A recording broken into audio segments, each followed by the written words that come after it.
This week's reading was a conversation on human or natural religion by David Hume. David Hume grew up in a middle-class family, not too rich, not too poor, in the Middle Ages, and he was an incredibly intelligent fellow. He had gone to university at the age of 12, following directly with his brother, who was going to university. They had grown up in a sort of Presbyterian background, and this religious background and religious education that he grew up on, he did not really appreciate. He didn't like it very much, and just is what it is.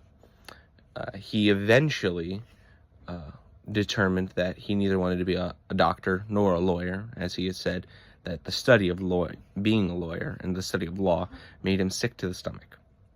And so he eventually settled on becoming a philosopher. As a philosopher, he sort of delved into the natural religious realm and the very popular etymological realm of philosophy that was popular in that day. And that's sort of what's being discussed here. How we can know, and if we can rationally know, God. In the work, he came to the conclusion, and he as a person also came to the conclusion, that we cannot rationally know God, and he was a weak theist or an agnostic. And he also concluded that organized religion was evil and morally ambiguous, and that pure religion, the religion that could only be had by a philosophical mind, was the only form of good religion. And this was emphasized in his character Philo. The three characters in this book, this discussion, are Philo, Demia, and Cleanthes. They each had a different stance that was similar. Two of them had a more similar stance and argued against Cleanthes.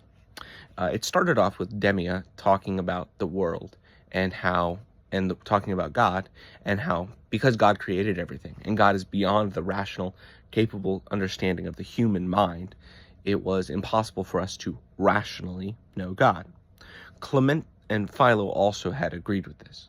Cleanthes then took the stance that the world is organized and seems to be designed by an intelligent designer, and as such, we can know God from his creation.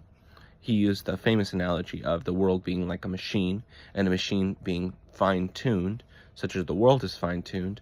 Thus, because a machine has to have a designer, so too must the world have a designer.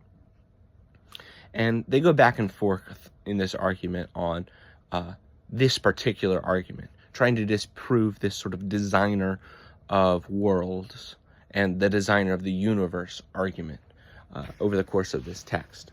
Eventually, Demia gets fed up and mad, and he huffs off. He leaves.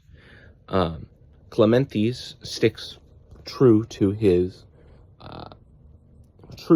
philosophy that the world is fine-tuned and therefore must be designed. But his argument is, at the very case in this one, weaker than Philo's. Philo argues that the correlation between the world and the machine is at best weak, and therefore any conclusions drawn from such an analogy are at best weak. So we cannot really truly use that argument for any good analogous learning, because the machine is part of the universe, whereas the universe is the whole, and because we cannot see a repeated number of experiences of God and God creating the world, as God is a truly unique being and the universe coming into existence is a truly unique thing, we cannot then draw any conclusions or rational conclusions from it, or from any analogy that would be like to it. Philo ends by saying and receding a little bit on his argument, saying that there is some signs of intelligent design in the world, and as such, he admits that there is some level of design and some level of designer, but where the theist and the atheist, or weak theist in this case, really diverge on their thoughts is that how intent and how direct the design of the world is. And Philo then says that organized religion is the evil and that pure religion would be good, because pure religion would be purely logically based. And my main questions are, for this, that would affect our culture, are how this argument fails. Because I see that it does fail. The argument against, or the analogy of the machine does fail in multiple ways. As it said, it's only part of a universe and not the whole.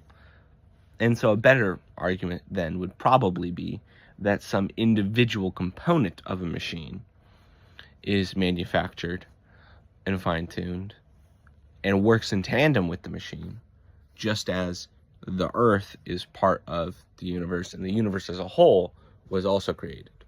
That would probably be a better argument. But I see very well throughout this where it's falling.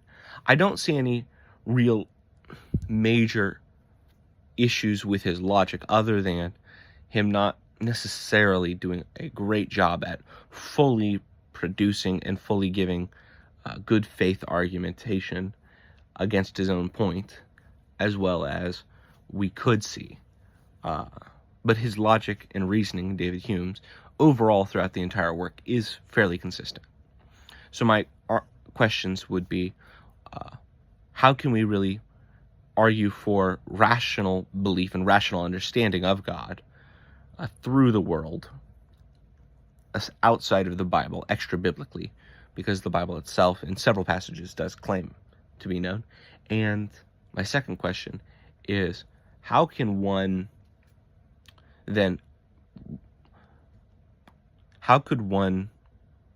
prove the existence of God outside of the Bible without using some false analogy that fails?